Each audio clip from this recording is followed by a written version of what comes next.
So I have two questions. The first one is just now you mentioned on you said actually the sharing part where you said the shop floor has to be clean first, you mentioned. So there's this lean principle that you implemented lah. But because you know how we always introduce lean, but at the end of the day, it's about monitoring or enforcement of this monitoring everything, right? And that thing doesn't happen. It's hard to actually monitor when things are introduced. You know, people just go back to the old ways, right? So and we as an organization, it's hard to like wait until this thing becomes perfect first before we start introducing digitalization, you know? So I want to ask your view, how do you balance these two lah? Okay, and then the second question is, I think this is a repetition because I was in between meetings just now and I wanted to reconfirm again on the team selection. So just now you said the first 6 because you actually took from all different departments. That one because they don't really have the interest and aptitude, then it doesn't go well. Whereas the other 6 because you actually selected based on interest, I guess. That's the important part, is it? Sorry, because I was in between things just now, so I just want to reconfirm that. Yeah, that's all. Thank you. Shen, let me answer the first question. Of course, okay. Of course. Oh, yes. All right. So if you see the lean journey that we had, first is LPS. LPS is talking about developing your own strategic map. So where you want to go. So that's the first part, is the planning part. We have step 1, step 2, and step 3. Right? We implemented step 1, which we cover 5S, visualization, standard work chart, and so on. Right. So that's step 1.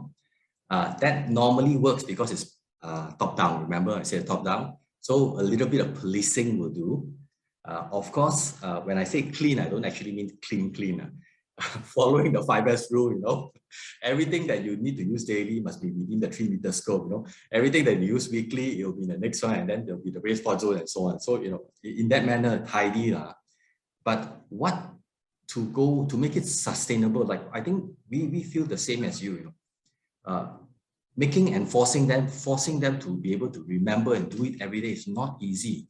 So that's why we need to move into the second level. Second level is where we talk about bottom up, where you start to encourage提案, small suggestions and so on. But in order to do that, that's where we had difficulty. Moving into the second phase, we find that there's not enough data, not enough visibility for the worker. The worker doesn't even know how many he produces. There's a number there, you know, but sometimes depending on the strokes, but not how many parts, how fast their cycles, they can't see them.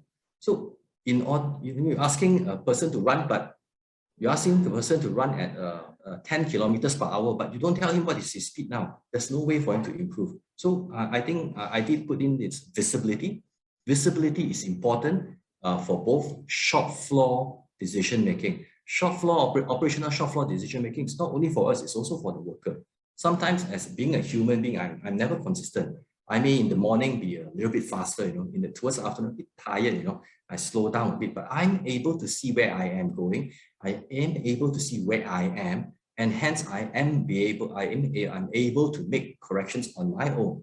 So that is a bottom-up approach. So hence, visualization on the shop floor is very important for that. So and hence we did knock into the wall where we tried the second step, you know, we can't go any further. So we had to move into using an enabler, digital transformation, to show the worker what's happening. You know yourself, you know, I'm sure every worker, my belief is every worker who comes to work wants to do good, wants to achieve their target. I don't believe there's one worker who comes to work to say, no, today I've decided not to achieve the target. I don't think that happens. But it's us not able to give them the right information to do well. So with digital transformation, at this point of time, I see the workers are motivated. They can see where they're going. They are motivated. They know what is important. And at the end of the day, they know that if the company does well as well, you know, it all comes back one round. So I think that is the first part. Policing can do as much, you know. You can't do further. You need bottom-up activities. The second part, oh, sorry, Shen, you want to add on something on the first part? No, I'm all good, Mr. Loong. Yep, don't worry. I think can continue the second part. No issue. Just a clarification. Team selection, we've only had the first project. We did the normal way of pulling people from the departments, then after that, training them. And of course, out of 6, only 2, all of them passed, all of them know how to do the job. But the difficulty level is a bit different. So only 2 is good, and they're successful. They're able to build a lot of programs on that.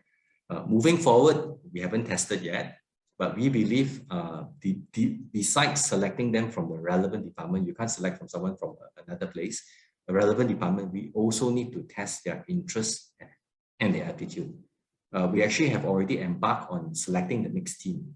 We have now outlined 3 persons who's relevant in that area, and they have mentioned they have interest. So now what we are trying to do is, because we already know what Node-RED is all about, we are going to do some internal tests to see whether they have a suitable thinking to be able to do that job. So we want to do a few more invigorating tests before we send them for training. Otherwise, they will suffer in the training, and we will not be able to get the outcome that we want.